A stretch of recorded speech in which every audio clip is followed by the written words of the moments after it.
राज्य के मुख्यमंत्री को चुनौती देता हूं, ये है सन्नत मल्ला का ताकत। उत्तर प्रदेश में योगी सरकार को जाके चैलेंज देना, ये है सन्नत मल्ला का ताकत है साथियों, ये है ताकत। पूर्व मंत्री VIP party supremo son of Mallah Shri Mukesh Sahani ji ने मल्ला की राजधानी कहे जाने वाले मुजफ्फरपुर में निषाद स्वाभिमान रैली को संबोधित करते हुए कहा कि निषाद समाज को आरक्षण दो, नहीं तो हम तैयार हैं बिहार के सभी लोकसभा और विधानसभा में वीआईपी पार्टी चुनाव लड़ेगी। श्री मुकेश सहनी ने संवाददाता से यह भी कहा कि मुजफ्फरपुर से लोकसभा चुनाव 2024 में वीआईपी पार्टी चुनाव लड़ेगी, जिससे बीजेपी की मुश्किल बढ़ सकती है। आइए जानते हैं क्या कुछ कह रहे हैं श्री मुकेश सहनी जी, जानते हैं। करना पड़ेगा, एक रोटी कम खाइए, लेकिन अपने बच्चे को पढ़ा लिखा के काबिल बनाइए। जब तक आपका समाज शिक्षित नहीं होगा, तब तक आपका समाज आगे नहीं बढ़ेगा। इसलिए अपने बच्चे को पढ़ाइए, लिखाइए, आगे बढ़ाइए। और दूसरा, संगठित होइए, एकता के साथ रहिए और संघर्ष कीजिए। एक साथ आके लड़ाई लड़िए साथियों, तब आने वाला समय में आपका झंडा बुलंद होगा साथियों, झंडा बुलंद होगा। आज हमारे साथी ने, बहुत सारे साथी ने अपनी अपनी बात को रखा। आज मैं बिहार में आया तो पूरे बिहार के निषाद समाज ने खड़ा होकर कहा कि सन्नत मल्ला आप आगे बढ़ो, हम आपके साथ हैं। आज आपके बीच में हम लोग बैठे हैं। आज हम राज्य सरकार से मांग करते हैं, केंद्र सरकार से मांग करते हैं, लेकिन अगर आपका अधिकार है तो आपको छीनना पड़ेगा। मांगने से किसी को दया आ जाए तो आपको आशीर्वाद दे सकता है या भीख दे सकता है, आपका अधिकार नहीं देगा साथियों, आपको अपना अधिकार नहीं देगा। अगर आपका अधिकार है तो लड़ना पड़ेगा और छीनना पड़ेगा। आजादी का 78 साल हो चुका है। आज 78 सालों में 5 साल से मैं आया हूं पॉलिटिकल पार्टी बनाकर, लेकिन इससे पहले लोगों ने अपने लिए जिया, अपने परिवार के लिए जिया। लेकिन जब 5 सालों से हम आपके बीच में आए, आपने कहा सन्नत मल्ला आप आगे बढ़ो, हम आपके साथ हैं, तो हमने बिहार में परिवर्तन लाया। कल तक निषाद का बेटा टिकट मांगता था, आज बिहार में टिकट हम मांगते नहीं है, टिकट बांटते हैं। यह पहचान हमारे पास है साथियों, यह पहचान है। बिहार में लोगों को लगता था कि मल्ला का मतलब सिर्फ मछली मारना होता है, लेकिन बिहार में आके आपने बताया कि मल्ला का मतलब सिर्फ मछली मारना नहीं होता, विधायक भी बनाना होता है और नेतृत्व भी करना होता है। ये मैंने आके सिखाया। आपने देखा 2019 में हमने निषाद के बेटा को मुजफ्फरपुर से चुनाव लड़ाया। हार जीत जो भी हो, लेकिन पहले दिन क्लियर हो गया कि कोई भी जीतेगा, निषाद का बेटा ही मुजफ्फरपुर का सांसद बनेगा, क्योंकि एनडीए की तरफ से भी और यूपीए की तरफ से भी निषाद का बेटा ही चुनाव लड़ रहा था। इसलिए साथियों, आने वाला समय में बड़ी लड़ाई है। हमारी मुख्य लड़ाई जो है कि जब देश एक है, संविधान एक है, देश के प्रधानमंत्री एक है, तो फिर हमारे साथ भेदभाव क्यों? जब बंगाल में निषाद को आरक्षण मिल रहा है, जब दिल्ली में निषाद को आरक्षण मिल रहा है, तो बिहार में क्यों नहीं? जब हमें एससी का आरक्षण मिल रहा है तो बिहार में क्यों नहीं? और इसके लिए आप सबको पता होगा, 25 जुलाई से लेकर लगातार 5 महीना पूरे बिहार में, यूपी में, झारखंड में एक एक निषाद के गांव में गए और सभी को हाथ में गंगा जल लेकर संकल्प ले लिया है कि आने वाले समय में हम अपने बच्चे का भविष्य के लिए लड़ेंगे, नहीं कि किसी पार्टी और पॉलिटिक्स से पीछे जाएंगे। आज बिहार में बहुत तकशक्ति के साथ आज हम लोग हैं। आपने देखा, आपका दुश्मन बहुत है, हर एक व्यक्ति आपका दुश्मन है, चाहे वो राज्य का सरकार हो या केंद्र का सरकार हो या अन्य लोग हैं। वो नहीं चाहता है कि निषाद का बेटा मालिक बने, वो नहीं चाहता है। ये निर्णय आपको लेना है कि हमें लड़ाई लड़ना है कि एक साथ आगे बढ़ना है, ये निर्णय आपको लेना है। आज हमसे बहुत लोग लड़ता है, बहुत सारे लोग हमें चाहता गिरा देना।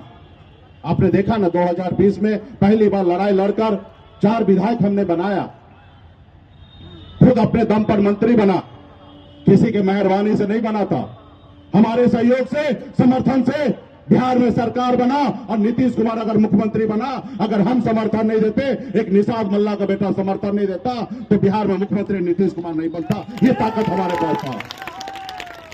लेकिन आपने देखा दुश्मन आपका कितना चालाक था। आपका विधायक को खरीद लिया, आपको पार्टी तोड़ दिया। आज अगर आपके पास 4 विधायक होता तो आज बिहार सरकार में देखते होंगे टीवी मीडिया में कितना हंगामा हो रहा है। 4 विधायक पर मांझी जी को सीएम का ऑफर मिल रहा है।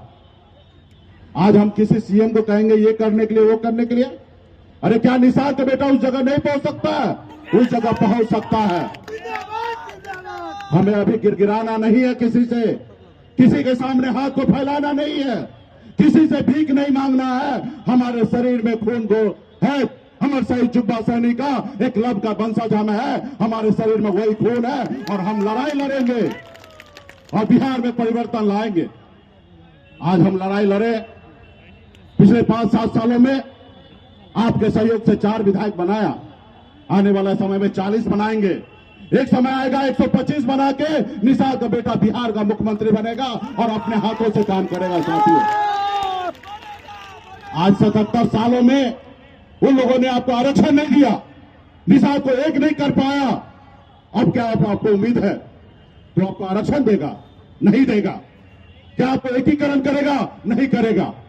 क्योंकि जिससे उनको फायदा है वो अपना फायदा करेगा, जिससे आपका नुकसान है वो आपको नुकसान आपको करने का हमेशा काम करेगा। यह निर्णय आपको लेना है कि कैसी लड़ाई लड़ना है। तो इसलिए साथियों, 2024 का चुनाव है और हमारे सभी साथी वीरेंद्र जी, रंजीत जी, सभी पार्टी के नेता का कहना है कि स्थानीय नेता को मौका मिले तो आपका भाई जिंदा रहेगा तब न मौका देगा। आपको तो भाई के साथ रहना पड़ेगा। जैसे हमने पिछली बार हमने किसी निषाद को बेटा को टिकट दिया, आगे भी देंगे, लेकिन आपको दल के साथ मजबूती से खड़ा होना पड़ेगा।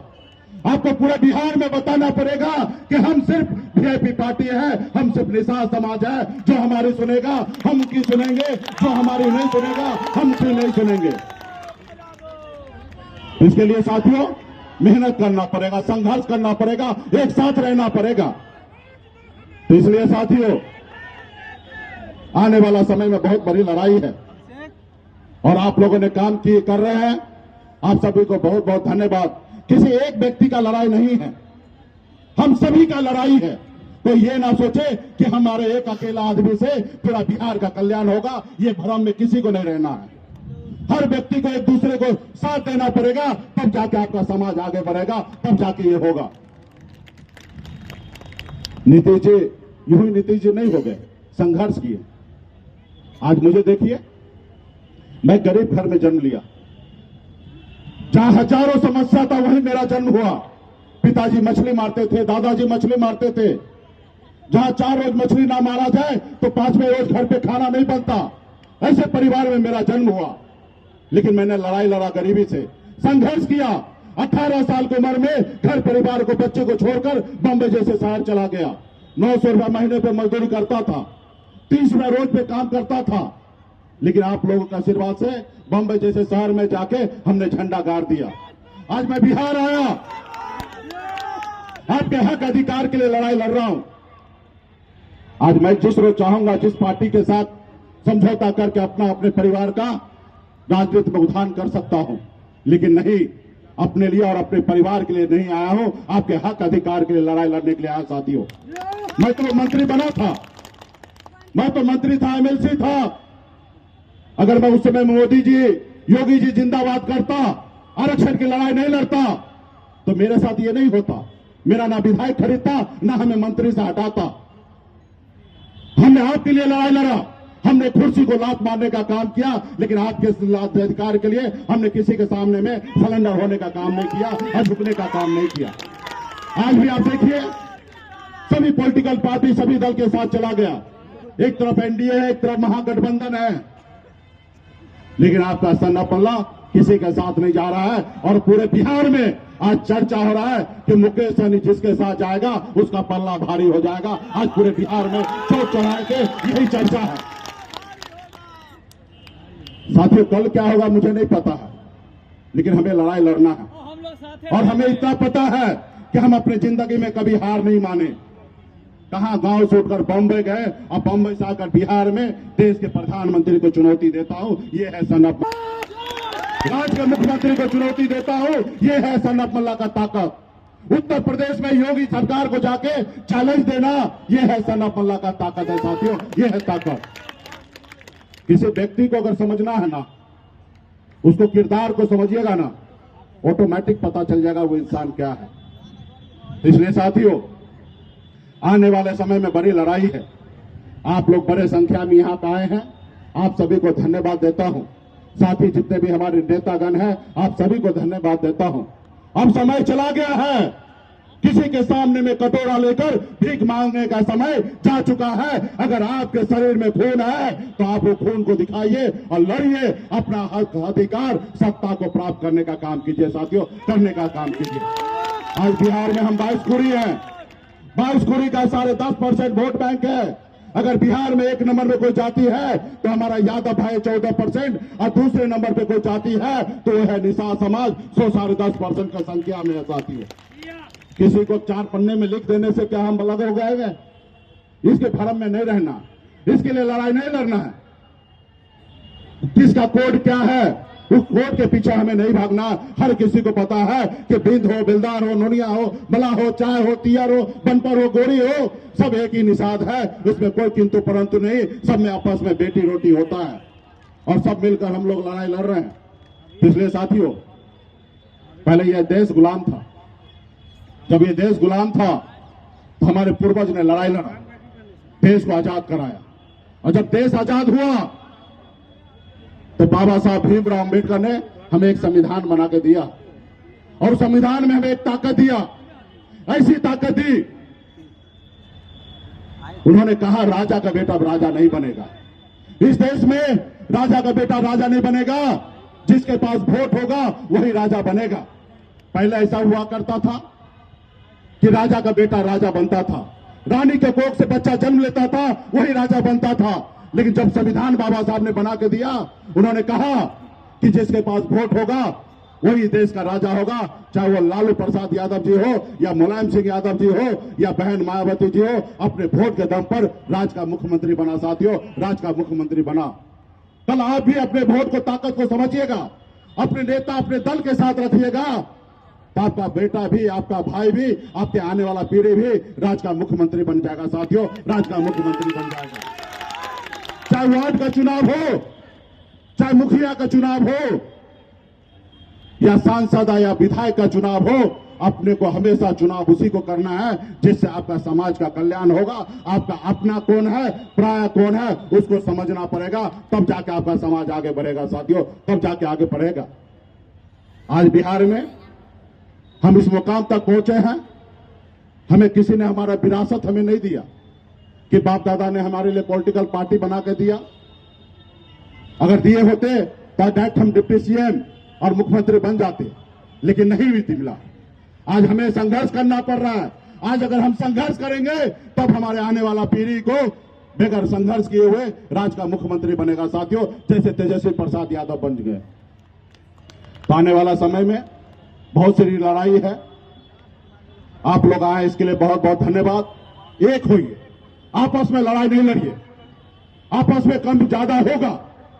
कल आप हमारे साथ थे, किसी कारण कुछ होगा, आप हमसे दूर हो जाइएगा, लेकिन कुछ देर के लिए होइए और अपने आने वाला पीढ़ी के लिए लड़ाई लड़िए।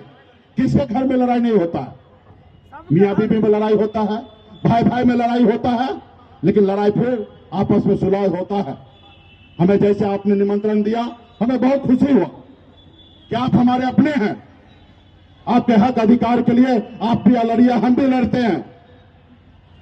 अगर आप और हम लड़ाई लड़ते रहेंगे तो समाज बर्बाद हो जाएगा, क्योंकि हमसे लड़ने के लिए देश के प्रधानमंत्री हैं, हमसे लड़ने के लिए देश के गृह मंत्री हैं, हमसे लड़ने के लिए राज्य का मुख्यमंत्री हैं। और जब तक आप हमारे साथ रहिएगा, दुनिया का कोई ताकत नहीं है, कोई माई का लाल नहीं है कि सन ऑफ मल्ला को हरा देगा।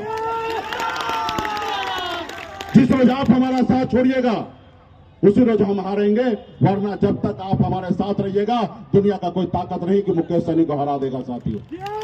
इसलिए हम सभी को एक साथ रहना है, आने वाला समय में जो आपका उद्देश्य है वो उद्देश्य पूरा करेंगे। हमारी एक नहीं लड़ाई है कि एक दो सांसद की लड़ाई लड़ना है, हमें अपना बिहार में सरकार बनाना है।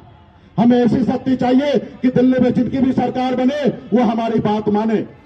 इससे पहले भले 4 ही विधायक था मेरे पास और बीजेपी वाले के 74 गो था, लेकिन हमारा 4 गो ही था। अगर हम चाहते तो सरकार गिरा सकते थे।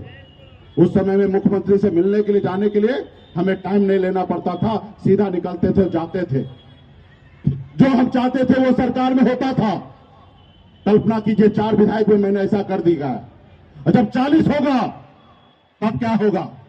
जब 125 होगा तो आपका अपना सरकार बनेगा और आपका बेटा बिहार का मुख्यमंत्री बनेगा। आपका हजारों समस्या है, आपको पता नहीं होगा कि कितना समस्या है। आप मुजफ्फरपुर में हैं, कटिहार में क्या समस्या है आपको नहीं पता होगा, भागलपुर में क्या समस्या है आपको नहीं पता होगा, बांका में क्या समस्या है आपको नहीं पता है, कैमूर में क्या समस्या है आपको नहीं पता है, लेकिन मुझे पता है। हर जिला में हजारों तरह की समस्या है। और यूं कह दीजिए पूरे बिहार में अगर कम समस्या है तो सिर्फ मुजफ्फरपुर में कम समस्या है, क्योंकि मुजफ्फरपुर पूरे बिहार का निषाद का राजधानी है। यहाँ पे समाज पहले से जागरूक है। आपके ऊपर उंगली उठाने से पहले बाकी लोगों को सोचना पड़ता है। आप पहले से समझदार हैं और उसके बावजूद भी आपको पता होगा कितने कष्ट के साथ जिंदगी जी रहे हैं। और जहां पे हमारा समाज समझदार नहीं है वहां पे क्या हाल होता होगा। वहां पे दिन दिखारे मार देता है और कोई सुनने वाला नहीं होता है, तो उसके साथ क्या होगा। एकदम सही बात। इसलिए साथियों आपको और हमको सिर्फ अपने लिए नहीं सोचना है, हमें अपने पूरे निषाद समाज के लिए सोचना है, पूरे संपूर्ण बिहार के लिए सोचना है। अगर हमारे भाई उत्तर प्रदेश में है तो उनसे के लिए भी लड़ाई लड़ेंगे, ताकि हमें जरूरत पड़े तो वो भी बिहार में आके हमारी मदद करेगा। साथियों जब हमें दिल्ली जाने की आवश्यकता पड़ेगा तो हमसे पहले उत्तर प्रदेश के लोग दिल्ली पहुंच जाएगा। तो हमें यूपी, बिहार, झारखंड में तीनों राज्य में एकता के साथ आने वाले समय में जाएंगे साथियों, और मजबूती से लड़ाई लड़ते रहेंगे साथियों। तो इसलिए इस बार भी बहुत अच्छा था। और आपके पास तो वही नाव छाप है जिस नाव पे कभी आपके पूर्वज ने भगवान राम को पार लगाए थे। नाव वही है, केवट महाराज हम लोग हैं। हमारे नाव पे जो बैठेगा वही पार लगेगा आने वाले समय में। जो हमारे नाव पे नहीं बैठेगा वो नाव पार नहीं होगा साथियों, नहीं पार होगा। सिर्फ जरूरी है हम सभी को एकता के साथ रहना, अपने दल, अपने पार्टी के साथ रहने का साथियों। आज भी मैं इतने बड़े मंच से मैं सभी से हाथ जोड़ के आग्रह करता हूं कि आपसे हमसे थोड़ी बहुत लड़ाई झड़ाई हुआ होगा। मैं आपसे आज भी आग्रह करता हूं, अगर आप निषाद का बेटा हैं, अगर आप दीपक हैं, तो दूसरे घर में उजाला मत दीजिए। अपने वीआईपी पार्टी में आइए, वीआईपी परिवार के साथ रहिए और आने वाला समय में निषाद का घर उजाला होगा, प्रकाश मिलेगा। और जब भी समाज को अगर कल्याण होना होगा तो सिर्फ एक ही विकल्प है, वो है वीआईपी पार्टी। ताकि वीआईपी पार्टी जिंदा रहेगा तो आने वाला समय में निषाद का बेटा सपना देख सकता है मुख्यमंत्री बनने का। अगर वीआईपी पार्टी नहीं होगा तो किसी को सपना देखने का कोई अधिकार नहीं है साथियों, कोई अधिकार नहीं है। क्योंकि 75 सालों से ऐसा नहीं हुआ तो आने वाले 75 सालों से नहीं होगा। अगर 2-4 विधायक बनाए या 40 विधायक बनाएंगे तो सिर्फ एक ही है, वो वीआईपी पार्टी है। वीआईपी पार्टी ही बना सकता साथियों, वीआईपी पार्टी बना सकता।